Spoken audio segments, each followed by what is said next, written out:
Come yeah, but a very historical video in Choka and Weteluno. So biko go chant government na pay attention. Yeah, man na wete video anwa and ma gwo onye obuna biko do. Na follow history. Maka oburo hi niile edelede bụ eziokwu. Enwelo ịma na ihe dị n'ihe a na-ede enwe somebody mụ na na-ekwu gosi m na onye kwuru okwu abụrụ onukwu onye delede bụ ebe nsogbu nọ wee dị. Onye delede bụ ebe nsogbu nọ wee dị. Sometimes go back to history. Wele film ahụ Captain nke Ọsọfịa na-ene ya onweghị ya amụta na that film. That film Captain ahụ wele ya jee na-ene. Ịma na ọ bụrụ oyibo ndị ọcha so bụ the problem. Onye Igbo anyị na interpret ile ndị be ha bụ the problem. So onye kwuru okwu abụrụ ya bụ problem onye delede na akwụkwọ. Because ọ ma na ya edelede na ahapụ ya mba ahụ ndị ọzọ ya aga onye ọzọ agụkwa mana onye akwụrụ okwu ekwuchaghị ihe okwu mana ọzọ onye delede ebe problem si. Na in this historical video you will learn a lot from it. According. Why did they surrender? Why did Biafra surrender? Why did Philip Effiong surrender? Before that time, Biafra they were doing well. They were doing well. They got to Ore. They were doing well in the war. But something happened. Before then, Akintola and Awolowo had some problem in the West. Akintola was in government side and Awolowo was kind of supporting the North somehow. Supporting the West somehow. Then Ojukwu called him and said, "You listen, for us to really achieve what all of us are looking for, because that was the agreement in Aburi, where every region should be allowed to develop at their own pace. It was a confederation where there will still be a prime minister, but just like as it is here in United Kingdom, where they have their first minister, but they still have their prime minister. But each of them are developing at their own pace. Nigeria would have been better had it been Gowon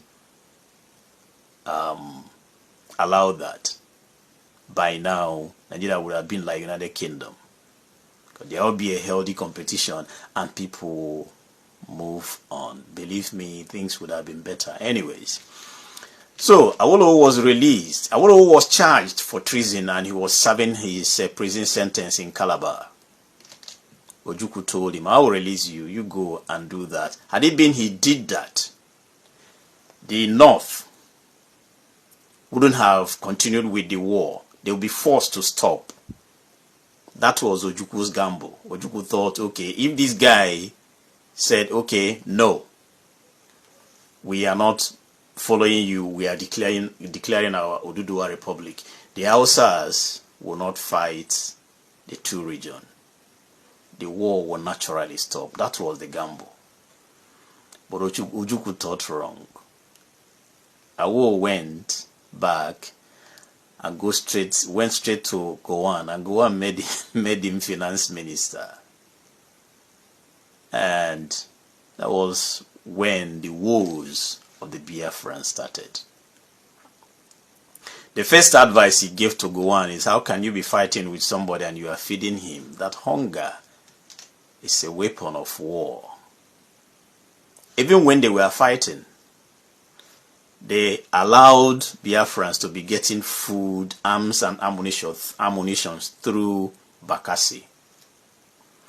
But Awo told him that you cannot be fighting with somebody and you allow the person to be eaten. A hunger is a weapon of war. That's what Awo told Gowon. And Bakassi was closed. When Bakassi was closed, there was shortage of food in Biafra land. Very massive. People were suffering. There was no food. Washoko was the order of the day. People started dying. There were no arms, no ammunitions coming in. The ones they were manufacturing wasn't enough. So the foreign aids were landing at Uli Airport. It took Nigerians months to discover Uli Airport.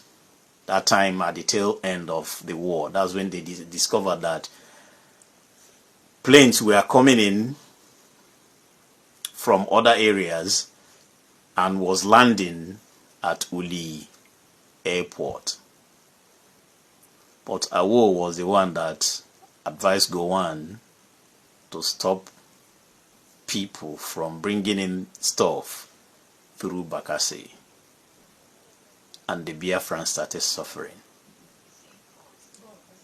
At some point, Ojukwu couldn't take it anymore. It was too much on him. He had to leave. And Philip Effiong surrendered Biafra to Nigerian. And the popular saying, no victor, no vanquished. But the truth is, it still remains that there was victor, there was vanquished.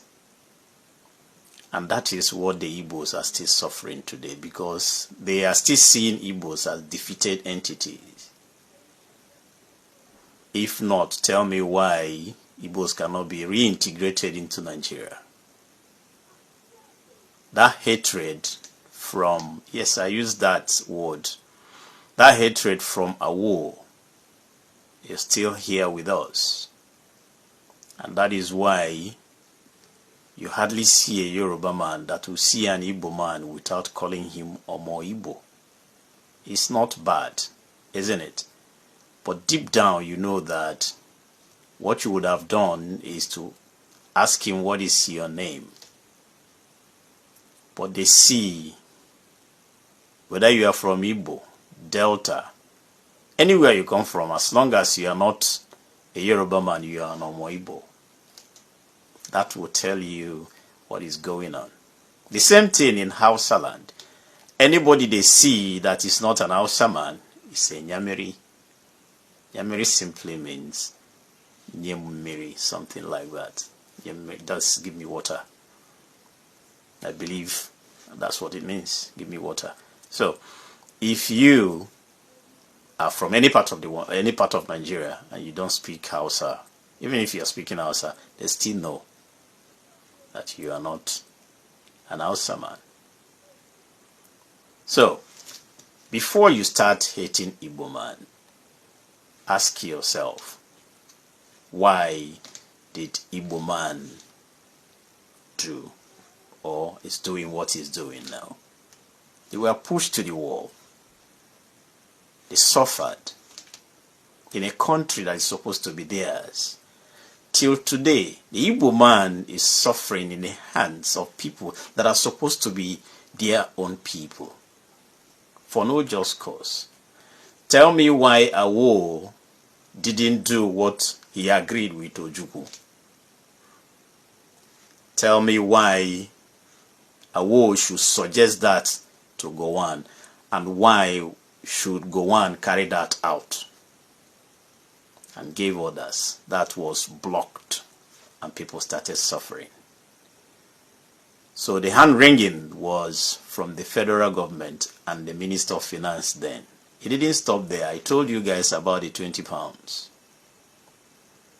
that Awolowo gave the Igbos. No matter how much you had in your account, they were giving 20 pounds to start their life all over again. And yet today, the whole tribes in Nigeria, the whole tribes is hating Igbo for no just cause. For nothing. If you ask them, okay, what did an Igbo man do to you? Many of them cannot explain. Many. Including the elders. They can't explain why they are hating Igbos. They don't. It's because of what was carried on from their forefathers till date. Many of them don't really know why they are hating Igbos. But that is tribe, when you get close to them, I'm not saying that there are no bad eggs, don't get me wrong. But I'm telling you that if you get close to Igbo man or woman, you will love to call yourself a Nigerian. Trust me. Get close to them. Stop hating them. They are not what you think. They are Nigerians. And they are the best people you can live with. I am telling you. Like I said, I'm not saying that there are no bad eggs. It's in everywhere. Everywhere, every tribe. There are bad ones. But I'm telling you that the hatred meted on Igbos from the creation of Nigeria till date is alarming. Sometimes you see people doing some certain things without even knowing why they are doing it. That is what Igbo people are suffering today. Like I tell people, I say, listen, I'm not here preaching or telling anybody the things I'm telling you for you guys to know. What I'm doing is, before you start hating this entity, because I've seen that every part of Nigeria, everywhere you go, if you mention the name of an Igbo man or his business, you see the anger in people. It's everywhere. The anger in people. Even the so-called many that married Igbo girls, you see the anger. I saw Sheilo the other day insulting his in-laws because they are Igbos in his show. And so he married an Igbo girl, Sheilo. I watched his show some time ago. He was insulting his in-laws in his show because they are Igbos. And yet, he didn't stop there. He's still doing it till tomorrow. If you call him, sit him down and ask him, why are you doing this? He has nothing to explain, nothing. It's not peculiar to Sheilo, it's everywhere, everywhere. So I want Nigerian youths to think. I want you guys to think, because they are saying, instead of me to vote for Peter Obi, I'd rather vote for Tinubu and let him continue. With this suffering, with this hardship, you want the hardship to continue just because you don't like Igbo man. Why are you afraid of Igbo people? Nothing. You don't have any reason. You've tried your people. You've tried the Fulanis, the Yorubas. You've tried all of them. The Niger Delta, you've tried them. Why not try an Igbo man? Let's see if all of them are the same. That is just what I want us to understand. My name is Hyacinth, and this is the Hyacinth Network. Thank you for listening to me. May God bless you, and may God bless the Federal Republic of Nigeria.